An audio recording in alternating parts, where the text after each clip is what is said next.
Chapter 32 features a report given by the U.S. Department of State on the trafficking in human persons as of 2011. The U.S. State Department defines trafficking in persons or human trafficking as the holding of another person in compelled service. The report focused on several methods of human trafficking, in which have become problems within the recent years. Forced labor, sex trafficking, bonded labor, debt bondage among migrant workers, involuntary domestic servitude, forced child labor, child soldiers, and child sex trafficking. Within the report, there were several stories of victims of human trafficking. Alyssa was a 16-year-old girl from Dallas, Texas. She met an older gentleman at a convenience store and struck up a relationship with him. He eventually invited her to move into his home. Once under his control, he forced her into prostitution and threatened her with violence if she was to leave. Because she was an underage runaway, she feared that she had no escape from the situation.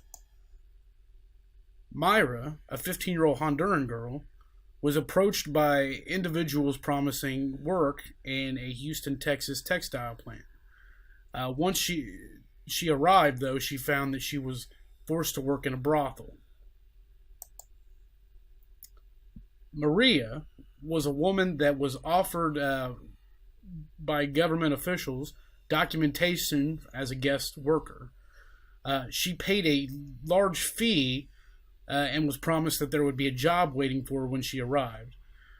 When she got there, there was no such job, and she was forced to live in a house with 50 other immigrants who were all stripped of their passports, so that they were threatened that they would be deported or reported to the authorities if they were to leave. Ravi was an Indian man who was recruited by oil companies for work on offshore rigs after Hurricane Katrina. When he arrived for work, though, he found that he was unable to contact anyone on the outside, was held in prison behind barbed wire, and was forced to pay such high fees for room and board that he was not able to save up enough money to actually leave. So what is the root of this victimization? And why does it perpetuate? Well, it is a circular problem, starting with the fact that consumers demand low cost for products and services. Producers demand a maximization of their profits. Because low-income individuals like immigrants, women, and children supply targets for victimization, labor brokers can use them to provide cheap labor to keep prices low.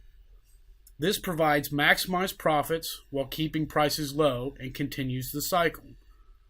The U.S. Department of State says that the central cause of this is due to the demand side for profits.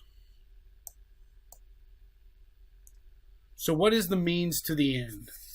Well, the report indicated that by attacking the demand side of the trafficking equation, increasing punitive measures against issuing visas for trafficked persons,